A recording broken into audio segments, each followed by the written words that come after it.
Hello everyone, কেমন আছো সবাই? আশা করি সবাই খুব ভালো আছো, সুস্থ আছো। আমরাও খুব ভালো আছি। Welcome to my another new blog. আজকে রবিবার 1 সেপ্টেম্বর। তো এখন সকালবেলা আমি এসেছি নতুন বাড়িতে। এখানে দুদিন আগে একটা বন্ধু এসে কিছু আমাদের ব্যাগ দিয়ে গেছে, তো সেইগুলো আজকে খালি করতে এসেছি। আর এইখানে কিছু ফার্নিচার এখনও আছে, উনি একদিনে সব লাগাতে পারেননি। আর এইখানে দেখো আয়নাও আছে, আরও কিছু জিনিস আছে যেগুলো হচ্ছে হুকের সাহায্যে লাগাতে হবে। তো সেদিনকে মানে যেদিন লাগাতে এসেছিলেন উনি, তো সেদিনকে তো আমি ছিলাম না, রান্টু এসেছিলো একা। তো কোথায় কোথায় ওগুলো লাগাতে হবে তো রান্টু সেগুলো ঠিক করে বলতে পারিনি। তো সেই জন্য আমি এসে মানে আমরা এখানে শিফট হয়ে যাওয়ার পরে উনি আবার একদিন আসবেন, এসে ওইগুলো একবারে লাগিয়ে দিয়ে যাবেন। তো সেদিনকে রং করেছি, তো সেই রঙের জিনিসগুলো ধোয়া ছিল ওখানে, যে রোলার টোলারগুলো ছিল, তো সেইগুলোই আমি এখন তুলে রাখলাম। আর এই যে একটা ওই বাসনের জল ঝরতে দেওয়ার জন্য মানে উপর করে রাখার জন্য একটা এরকম শেলফ কিনেছি, তো সেটাই এখন আমি সেট করছি। এ বাড়িতে না আসলে বুঝতেই পারতাম না যে ও বাড়ি থেকে কত কিছু প্রোভাইড করা হয়েছে, কারণ নতুন বাড়ির জন্য আমাদের অনেক কিছু কিনতে হয়েছে আর হচ্ছেও। তো আবার পরে মানে ইউজ করতে করতে কাজ করতে করতে আরও অনেক জিনিস লাগবে, হয়তো আস্তে আস্তে বুঝতে পারবো। তো এই যে দেখো লাগানোর পরে এখানে উপরে হচ্ছে প্লেট রাখার জায়গা, নিচে বাটি রাখার, সামনের এটা হচ্ছে গ্লাস রাখার জায়গা, সাইডে হচ্ছে চপার বোর্ড রাখার জায়গা। আর এইখান দিয়ে হচ্ছে জল বেরিয়ে যাবে, একটা পাইপ আছে, আর এখানে আছে ফুটো, এইখান দিয়ে জলটা ঢুকবে আর এখান দিয়ে বেরিয়ে যাবে। আর এইগুলো কয়েকটা ছোটো ছোটো আমি কন্টেনার কিনেছি মশলা রাখার জন্য। আজকেই আমরা ভেবেছি পুরোপুরিভাবে শিফট হয়ে যাব, তো সমস্ত কিছু শিফট করতে আমাদের সন্ধে হয়ে যাবে। তো সন্ধেবেলা একবারে লাস্ট চলে আসবো আমরা। আর যেহেতু কালকে নেট দেবে বলেছে, তো সেই জন্য আজকেই লাস্ট আমরা চলে আসবো রাত্রিরে। আর আমরা এর আগে দুদিন এসে জিনিসপত্র রেখে গেছি, আর আজকে রাতেই মানে মোটামুটি সমস্ত কিছু হয়ে যাবে শিফটিং করা। তো এখানে কিন্তু শিফট করার জন্য অনেক কার্টুন পাওয়া যায়, সেই কার্টুন কিনে সেগুলো বক্সের মধ্যে সমস্ত কিছু জিনিসপত্র ভরে রেখে দিতে হয়। আর একটা গাড়ি ভাড়া করা যায়, তো সেইটাই করে শিফট করতে হয়। তো এইভাবে আমাদের বন্ধুরা অনেক দূর দূর থেকে যারা মানে ট্রান্সফার করে তারা এইভাবে করে। আর এইভাবে শিফট করলে কিন্তু মানে একদিনেই শিফট হয়ে যাবে, কিন্তু আমাদের যেহেতু হাতে সময় আছে আর যেহেতু কাছাকাছি বাড়ি, তো সেই জন্য আর আমরা এইভাবে শিফট করিনি। আর আমাদের যেহেতু খুব বেশি জিনিসপত্র নেই, ওই যা মানে জামা কাপড় আর হচ্ছে রান্নার জিনিসপত্র এইগুলোই যা আছে, ফার্নিচার তো কিচ্ছু নেই, তো সেই জন্য আমাদের ব্যাগে ব্যাগেই হয়ে যাচ্ছে। আর যদি ফার্নিচার থাকতো তাহলে কিন্তু আমাদের অবশ্যই গাড়িতে করেই আনতে হতো, যতই কাছে বাড়ি হোক না কেন। তো সেই জন্য আর আমরা ওইভাবে আনছি না, তো এইভাবে আমাদের হয়ে যাচ্ছে। আর এই যে দেখো এখন আমি এই যে হ্যাঙ্গারগুলোতে জামা কাপড়গুলো ভরে রাখছি, তার কারণ হচ্ছে আমাদের এই হ্যাঙ্গারগুলো আমাদের কিনতে হয়েছে, তার কারণ আমরা আগে যে মানে যে বাড়িটা এখন আছি পুরনো বাড়িতে, সেই বাড়িতে কিন্তু হ্যাঙ্গার দেওয়া হয়েছিল, প্রোভাইড করা হয়েছিল, তো সেই জন্য বুঝতে পারিনি, তো এখন বুঝতে পারছি অনেক হ্যাঙ্গার লাগছে, আর সেই জন্য এগুলো কিনেছি। আর আমাদের মানে যে বাড়িটা এখন আছি, তো সেই বাড়িটাতে হচ্ছে একটা থাকোলা আলমারি আছে, কিন্তু এখানে কিন্তু কোনো বাড়িতেই থাকোলা আলমারি থাকে না। আমাদের ওখানে যেরকম থাক দেওয়া আলমারি হয়, এখানে সমস্ত আলমারি বা সমস্ত ওয়ার্ড্রপ কিন্তু এরকম হ্যাঙ্গার ঝোলানোর সিস্টেম থাকে, কোথাও থাক দেওয়া থাকে না। থাক দেওয়া আলমারি আলাদা করে কিনতে হয়, যেটা আমাদের এই বাড়িতে আছে।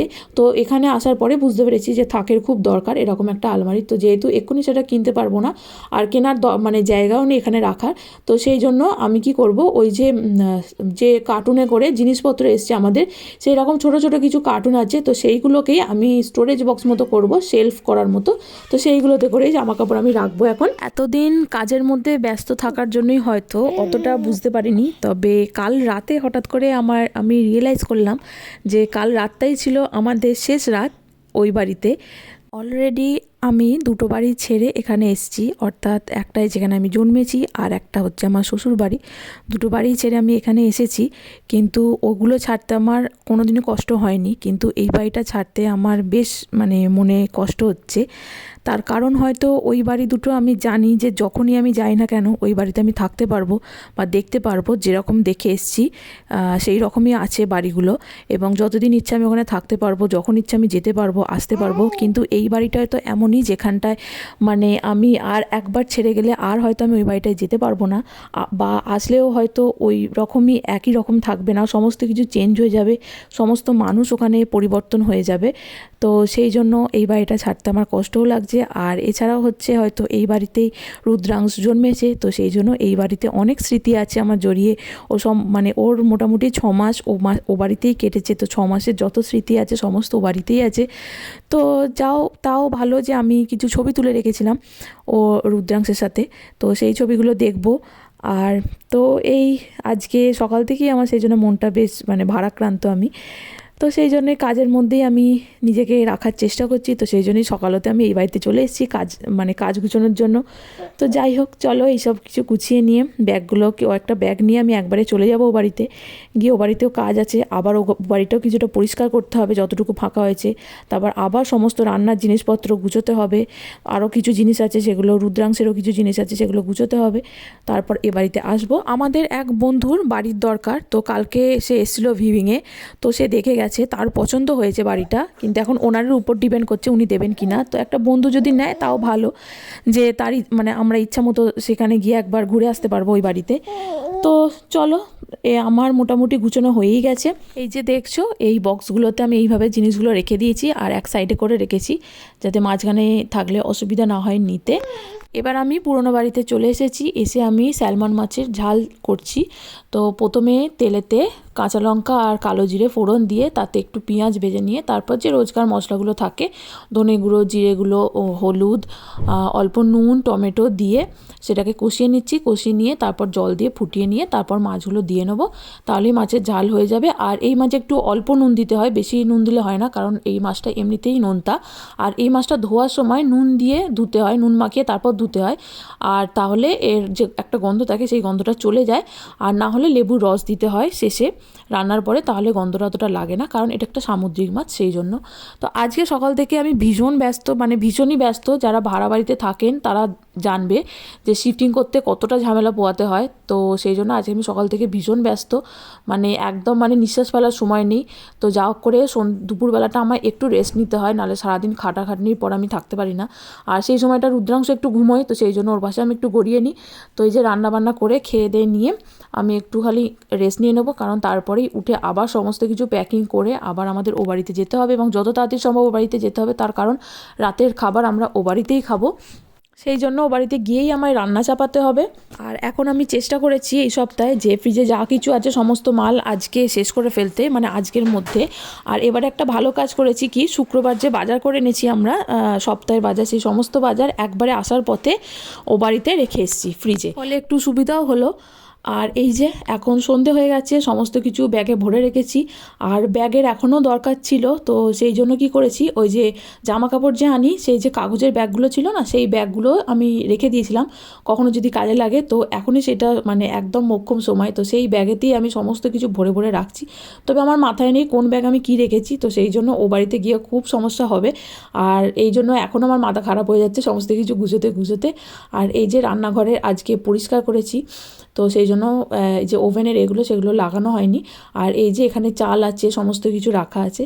তো চলো শেষবারের মতো আমি বাড়িটা পুরোটা একবারে রেকর্ড করে নিচ্ছি, যাতে পরে আমি ইচ্ছা মতো দেখতে পারি। তো এই যে আমাদের বাড়ির নাম্বার হচ্ছে 29, আর ঢুকেই বাঁদিকে আছে হচ্ছে জ্যাকেট রাখার র্যাক, তারপর আছে হচ্ছে মাইক্রোওভেন, এদিকে আছে হচ্ছে রান্নাঘরের এখানে হচ্ছে গ্যাস ওভেন, এখানে আছে কাবার্ড, এখানে আছে বাসন রাখার এই যে র্যাকটা, এইটাই আমাদের ওখানে নেই সেই জন্য কিনতে হয়েছে। তো এখানে ওগুলো আমি রাখি। আর এখানে কিছু ন্যাতা রাখা আছে, তার কারণ এখনও কিছু পরিষ্কার করতে হবে। তো রান্টু বলেছে পরে এসে ও পরিষ্কার করে ফেলবে। আর এই যে ঠাকুর ফাকুর সব গুছিয়ে রেখে দিয়েছি। আর এখনও আমাদের থেকে চাবি নেয়নি ওনার, কবে নেবেন বলেননি। তো এখন চাবি আমাদের কাছেই থাকবে। তো সেই জন্য রান্টু এখন একটু রিল্যাক্স হয়েছে, তার কারণ এখনও ভ্যাকিউম করা হয়নি, কারণ পুরো বাড়ি খালি না হলে ভ্যাকিউম করা ভীষণ মুশকিল। তো ওটা রান্টুই করবে, ওটা আমার পক্ষে সম্ভব নয় করা। আর আমি ওই দিকে ততক্ষণে বাড়ি গুছোবো। আর আজকে এই যে ওয়েদার, আজকে কিন্তু বেশ মেঘলা ওয়েদার ছিল, আর সকাল থেকেই বৃষ্টি হয়েছে হালকা হালকা। তো রাস্তাঘাট এখনও একটু ভিজে ভিজে আছে, কিন্তু গরম আছে, ভালো গরম আছে। আর গরমের ছুটি এখনও শেষ হয়নি, তো সেই জন্য বাচ্চারা ফুললি উপভোগ করছে, বাইরেতে খেলছে সব বাচ্চারা মিলে। তো চলো এই দিকটা আমি লক করে দিই, চাবিটা দিয়ে দিলাম এটা, আর এটা খুলবে না। আর এবার হচ্ছে ডান দিকে আছে হচ্ছে আমাদের ডাইনিং টেবিল, আর এই যে চেয়ার টেয়ার সমস্ত কিছু আছে। আর এখানে আছে হচ্ছে একটা ডাস্টবিন, এটা হচ্ছে ফ্রিজের যে ম্যাগনেটগুলো ছিল সেগুলো আমি খুলে নিয়ে ও বাড়িতে ফ্রিজে আটকে দিয়েছি। আর এবারই ফ্রিজটা আমি পরিষ্কার করে ফেলেছি।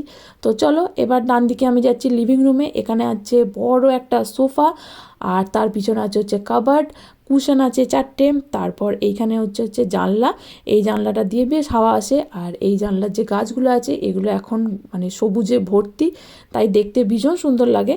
আর এখানে আছে হচ্ছে একটা ফার্নিচার টিভি রাখার, এখানে আছে হচ্ছে হিটার, এটা হচ্ছে বাথরুম, আর এটা হচ্ছে ছোটো ঘর। তো ছোটো ঘরটা সমস্ত কিছু একই ছিল, মানে এই ঘরটা তো আমরা অত ইউজ করতাম না, স্টোরেজ রুম হিসেবে ইউজ করতাম।